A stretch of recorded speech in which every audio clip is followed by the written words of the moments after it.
Okay, so let's talk about one specific person today.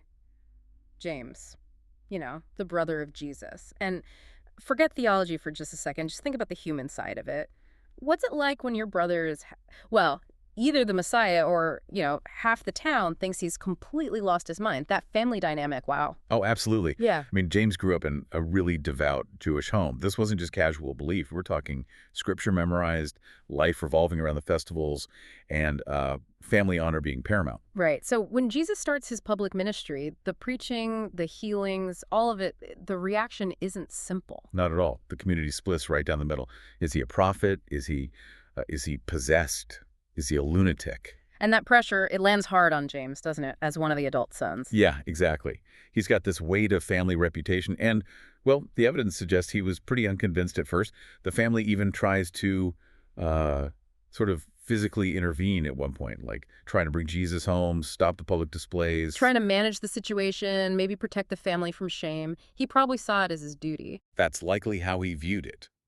Protecting the family legacy, not necessarily rejecting a divine call he didn't yet believe in. Okay, but then comes the big shift. The thing that turns James from this skeptic into, well, a leader of the Jerusalem church. It's dramatic. It wasn't a slow burn or a gradual realization. It happened, boom, when he encountered the risen Jesus after the crucifixion. His doubts just vanished instantly, An instant transformation, and that puts him right at the center of things. right at the center. A key figure almost overnight. And you really see his leadership tested later on, right? When the movement starts growing beyond its Jewish roots, I mean, how do you bring in Gentiles, people who don't have that shared history, that law? That must have been a huge challenge. A massive challenge. It was kind of an identity crisis for the early church.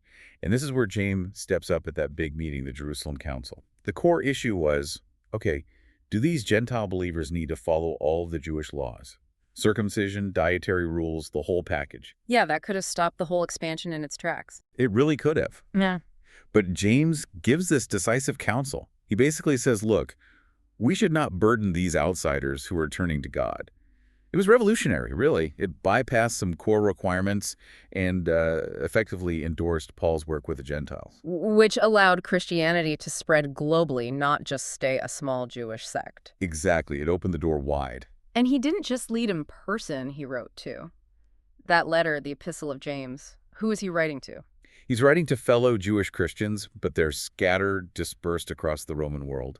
And you can really see his concern in the letter. He wants to bridge their Jewish heritage with this new reality in Jesus. So he wasn't seeing it as a completely new religion. No, not at all. For James, Jesus was the fulfillment of everything in the Hebrew Scriptures. He's the anointed one, the promised king. It's all part of the same story, just reaching its climax. Okay, but his letter really hammers home this idea of doing, of living out your faith.